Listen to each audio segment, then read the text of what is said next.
Bringing it home in the big hole. Behavior is the reflection in which everyone shows their image.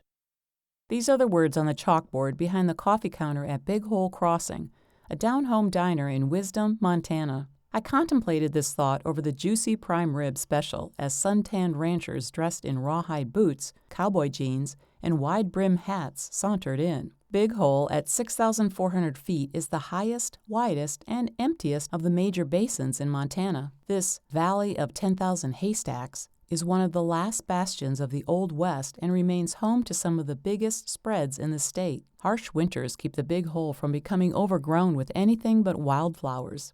Most of the people who call this mounted frame basin home are generational landowners who have learned to live lean so their cattle can get fat in lush summer pastures.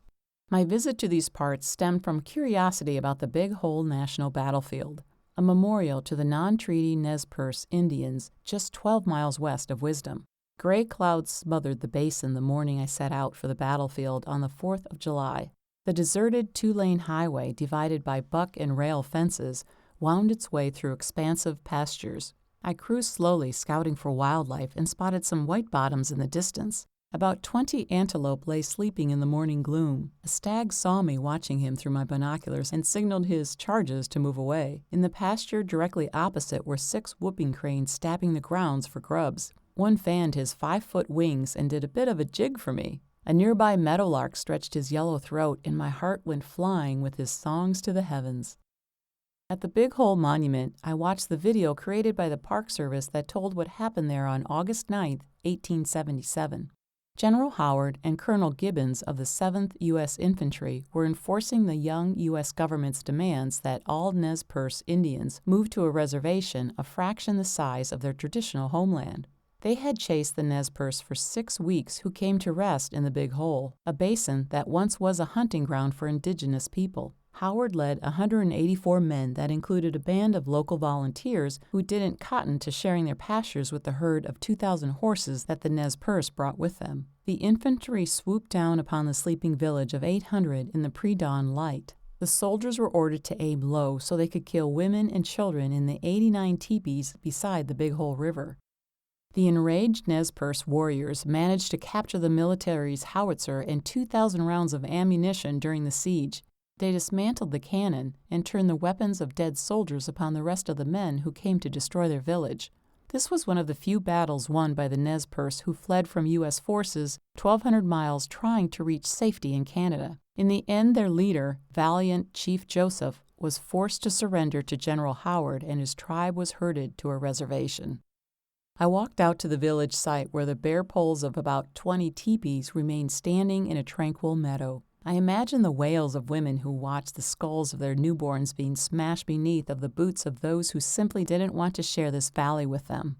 When the smoke from the burning buffalo hide-covered teepees cleared, 90 members of the tribe had been killed, mostly women, children, and the aged. Gibbons was wounded, and 29 of his men were dead. I came upon Chief Joseph's teepee, where a deep sorrow settled upon me like the gray mist hugging the valley floor.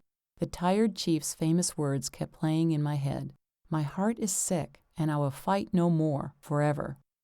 Tears welled, and I grieved for all those who had died or been displaced in cruel acts of aggression to establish territorial supremacy.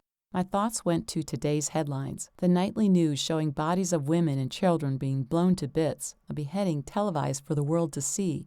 I knew the human condition, for all its educated posturing has not changed.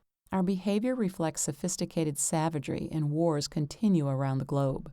I tied my tear-stained bandana along with the others that draped Chief Joseph's teepee. I stepped back from the sacred ground and spread my arms wide like an eagle in flight. Subtle energy, was it the Great Spirit, pulsed into my upturned palms. I heard a voice in my head that told me to go in peace and to leave the burden I carried here upon the shoulders of the great man forced to swim against a current of change that eventually sucked him and his people under. On my walk back to my car, the sun broke through the gray, making the green world glisten. A mule deer with 2 speckled fawns jumped the sparkling Big Hole River, stealing through a tall grass meadow spiked with lupine. She walked directly toward me, her tender eyes holding no fear as she paraded her babies, who sprang on pogo stick legs behind her. The sight of new life emerging from the big hole spawned in the blood, bones, and flesh of soldiers, civilian volunteers, women, children, and brave warriors filled the bruised, empty space in my own heart with lightness and the joy of being once more.